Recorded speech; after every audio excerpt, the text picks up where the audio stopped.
वातावरणामध्ये झालेल्या बदलामुळे यावर्षी कोकणातल्या आंबा उत्पादक आणि काजू उत्पादकांना फार मोठ्या संकटाला सामोरं जावं लागतंय।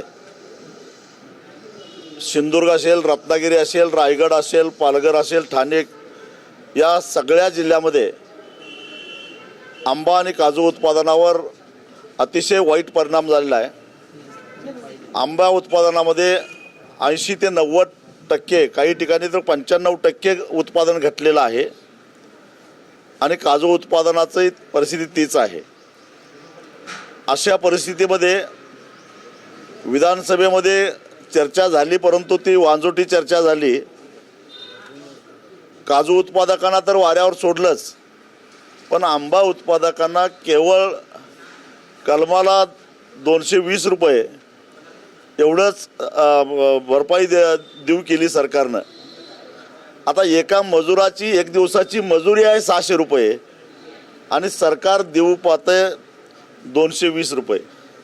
अशी सगळी चेष्टा कोकणातल्या आंबा बागायतदारांची, काजू बागायतदारांची सरकार करायला लागलेलं आहे। हे कमी होतं म्हणून की काय, शेतकऱ्यांनी केलेला अमाप खर्च आज त्याच्या बोकांड्यावर बसलेला आहे। कर्जमाफीच्या कुठल्याही याच्यामध्ये आंबा काजू उत्पादक बसत नाही आणि मग ही उधारी भागवायची कशी? आज कृषी सेवा केंद्रातून उधारीवर खत घेतलेलं आहे, उधारीवर तणनाशक, औषधं, कीटकनाशकं घेतले आहेत आणि त्याच्या उधारी वसुलीसाठी म्हणून तगादा लावला जातोय। 8-8 हजार रुपये, 9-9 हजार रुपये लिटरनं जे कीटकनाशक कंपन्यांनी विकली, त्याचा काही एक उपयोग झालेला नाही। मग आज गुण नियंत्रण संचालक बोरकर साहेबांच्याकडे आम्ही एक बैठक घेतली, त्या बैठकीमध्ये हेच विचारणा केली। विद्यापीठाचेही काही प्रतिनिधी ऑनलाईन सहभागी झालेले होते की तुमचं ज्ञान गेलं कुठं, तुमचा अभ्यास गेला कुठं?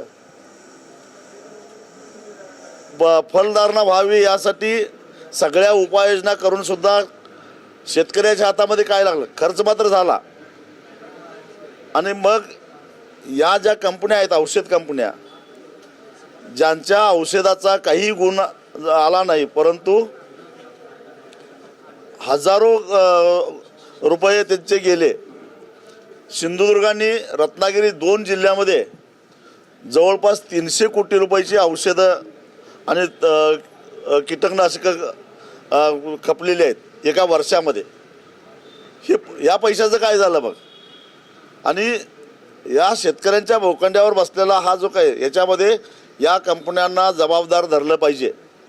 ज्या पद्धतीनं निकृष्ट बियाणं दिल्यानंतर ते बियाणं समजा उगवण येत नाही किंवा उगवण आली तरी त्याला पीक येत नाही, त्यावेळी संबंधित बियाणे कंपन्यावर ज्या पद्धतीनं कारवाई केली जाते गुण नियंत्रण विभागामार्फत, त्याच धर्तीवर एवढी महागडी या मल्टीनॅशनल कंपन्यांच्याकडून जी औषधं घेतली, त्या औषधं घेऊन सुद्धा जर का फलधारणा झाली नसेल तर या कंपन्यांच्यावर सुद्धा कारवाई झाली पाहिजे।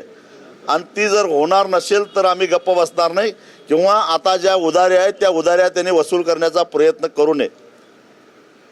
आज आम्ही या प्रतिनिधींना सांगितलेलं आहे, 2 दिवसात कंपन्यांच्या बरोबर बोलून काय ते सांगा।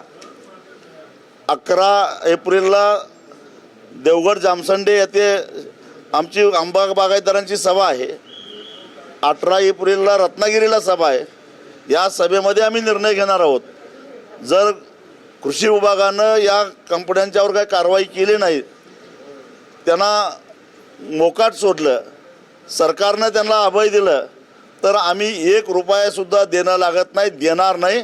आणि एकाही मल्टीनॅशनल कंपनीला ज्याने महागडी औषधं आम्हाला विकली त्यांना कोकणामध्ये धंदा करून देणार नाही, हा आमचा त्यांना इशारा आहे।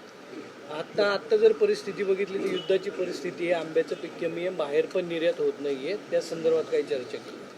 एक तर आंबा निर्यात किती होतो हे गेल्या आठवड्यात आम्ही बाजार समितीमध्ये जाऊन बैठक घेतली होती वाशीला, आणि आजही आम्ही पुणे बाजार समितीमध्ये जाणार आहोत.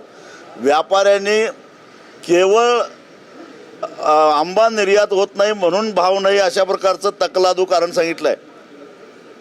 आंबा निर्यात जेवढा होतो त्याच्या तिप्पटीनं उत्पादन घटलेलं आहे, मग भाव का पडले, मग भाव काय मिळत नाही. म्हणजे आंबा निर्यात होत नाही हे कारण सांगून उत्पादकांना फसवणं हे व्यापाऱ्यांनी चालू केलं आहे. एवढंच नव्हे तर रत्नागिरी, वेंगुर्ले, देवगड, कुणकेश्वर या वेगवेगळ्या कोकणातल्या लोकप्रिय आंब्यांच्या ब्रँडखाली कर्नाटकचा, तामिळनाडूचा, केरळचा आणि गुजरातचा आंबा राजरोसपणानं विकला जातोय. आज आम्ही बाजार समितीमध्ये जाणार आहोत ते हाच इशारा देण्यासाठी.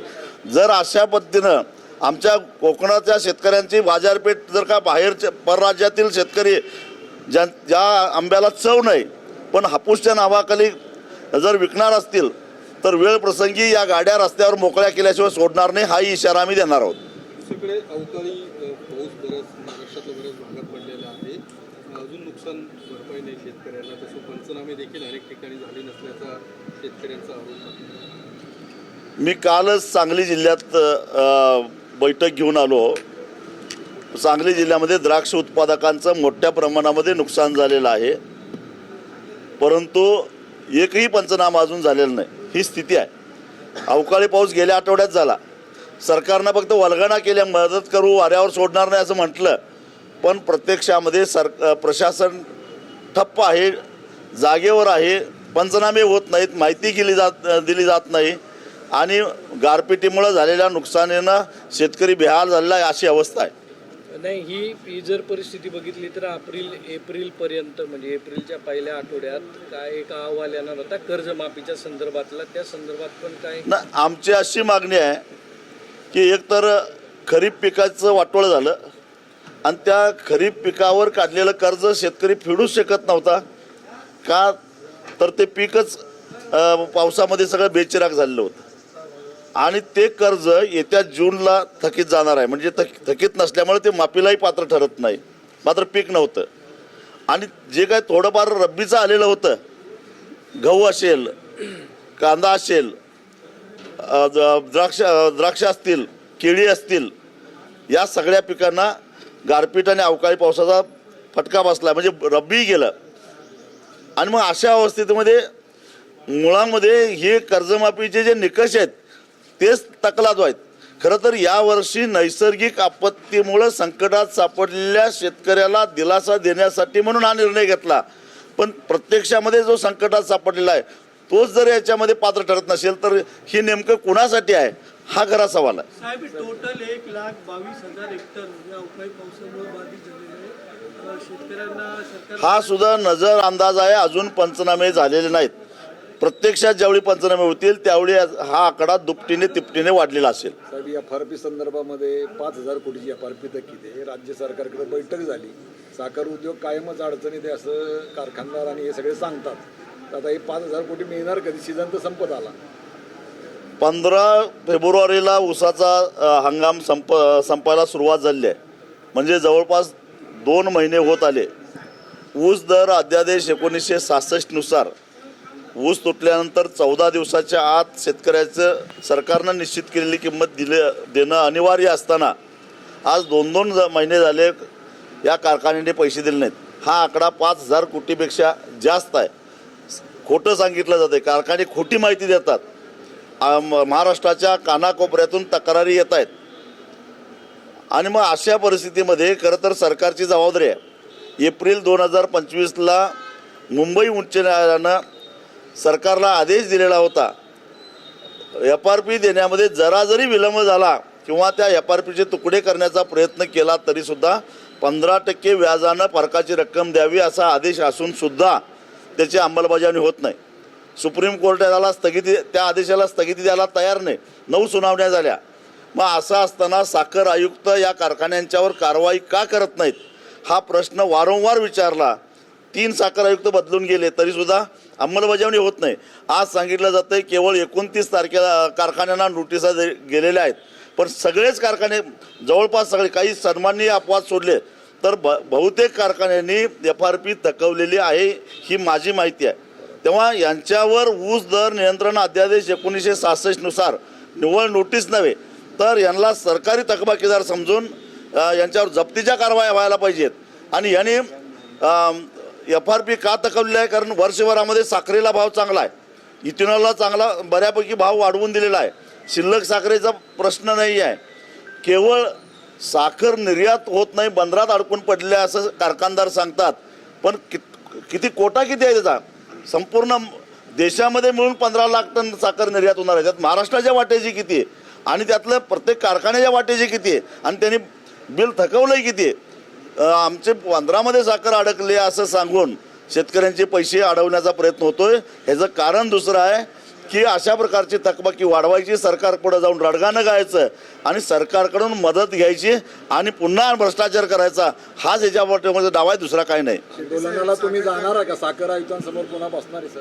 होय, मी आजच साखर आयुक्तांना भेटणार होतो, पण ते निवडणूक प्रक्रियेमध्ये असल्यामुळं आज त्यांची भेट झाली नाही. पण पुन्हा 2 दिवसांनी मी येणार आहे.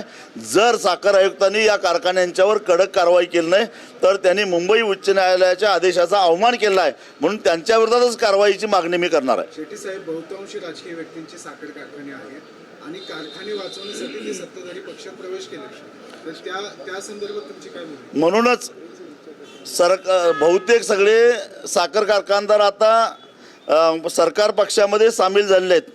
मग ते राष्ट्रवादी असेल, शिवसेना शिंदे गट असेल किंवा भाजप असेल, मग सगळे वॉशिंग मशीनमध्ये जाऊन आपलं स्वच्छ होऊन तिकडे गेलेले आहेत. तेव्हा त्यांना वाचवण्यासाठी सरकार त्यांना पाठीशी घालतंय. पण सरकारच्या हे लक्षात आलं पाहिजे की सरकार न्यायालयाच्या आदेशाचा अवमान करायला लागलेला आहे आणि त्यामुळं आम्ही गप्प बसणार नाही. नाही, खरातच्या प्रकरणामध्ये जर आपण बघितलं तर अनेक लोकांची नावं आहेत, चर्चा सुरू आहेत. खरात म्हणजे हे आपला गावठी एप्स्टीनच आहे खरं सांगायचं तुम्हाला तर. कारण यानं सुद्धा कुठेतरी एक बेट घेतलंय असं मी ऐकलं. आणि या करातनं सगळ्या राजकीय नेत्यांना, सगळ्या प्रशासनातल्या वरिष्ठ अधिकाऱ्यांना गुंडाळलेला आहे. ही खरात फाईल एक वेगळी निघाली पाहिजे आणि ही निघाल्यानंतर खालपासून वरपर्यंत जे यात सामील आहेत ह्यांना भर चौकात ओढून उघडं नागडं करून हाणलं पाहिजे, या मताचा मी आहे.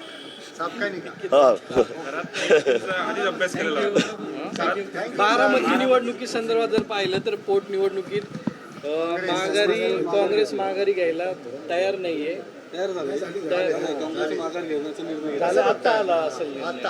खरं तर राज्यामध्ये अवकाळी पाऊस पडलेला आहे, शेतकऱ्यांचं मोठं नुकसान झालेलं आहे.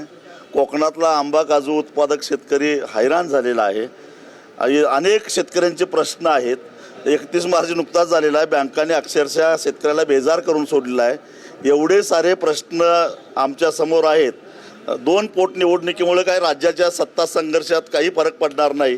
त्यामुळं हा मुद्दाच गैरलागू आहे असं मला वाटतं.